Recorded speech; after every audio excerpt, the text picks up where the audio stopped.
আসসালামু আলাইকুম। হ্যালো বন্ধুরা, কেমন আছেন? আশা করি আলহামদুলিল্লাহ ভালো আছে। তো আপনারা দেখতে পাচ্ছেন আমি একটা গাছের মধ্যে হাত দিয়ে রেখেছি, কিন্তু এটা গাছ না, এটা খুবই একটা ঔষধি গাছ। আপনাদেরকে সাথে শেয়ার করছি এই জন্যে, আপনাদের এদিকে আছে কিনা, যারা যারা চিনেন গাছটা অবশ্যই তারা জানাবেন। এটার মধ্যে কাঁটাযুক্ত, আমাদের এখানে কাকরোল আপনারা চিনেন, দোকানে কাকরোল পাওয়া যায়।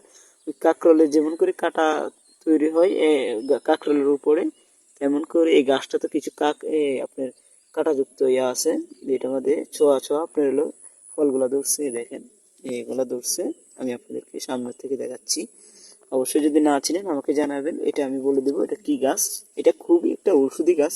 বিশেষ করে এটা হচ্ছে যাদের বাতের ব্যারাম আছে, মহিলাদের যাদের রক্তচাপ খুবই কম তাদের জন্য, আর যাদের ডায়াবেটিস আছে, যদি এটা আপনি নিয়মিত খান অবশ্যই ডায়াবেটিস কিছুটা কমবে। এটা খুবই একটি দারুণ আপনাদেরকে ভালো একটা ওষুধ, কারণ আমরা দেশের মধ্যে থাকি, আমরা দেখতে পাচ্ছি এই গাছটা অনেকেই ব্যবহার করে থাকে। আমার মা চাচিরা যারা গ্রাম থাকে তারা এই গাছটা ব্যবহার করে থাকে।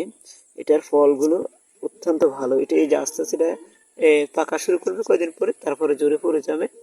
আর এই ফলটা আপনি যদি কাঁচা থেকে নিতে পারেন, এটার কষটা খুবই ভালো, এবং কি আপনার কষটাতে ভালো একটা আপনি ওষুধ খুঁজে পাবেন, এবং কি তেলের মতন একটা কষ বাইরে হবে চিপে চিপে। আর পাতাগুলো আপনি চাইলে ব্যবহার করতে পারেন কাঁটাযুক্ত, কোথায় যদি আপনার কাটা যায়, রক্ত বের হয়, রক্ত কমানোর জন্য, রক্ত করার জন্য এই গাছটা আপনি ব্যবহার করতে পারেন।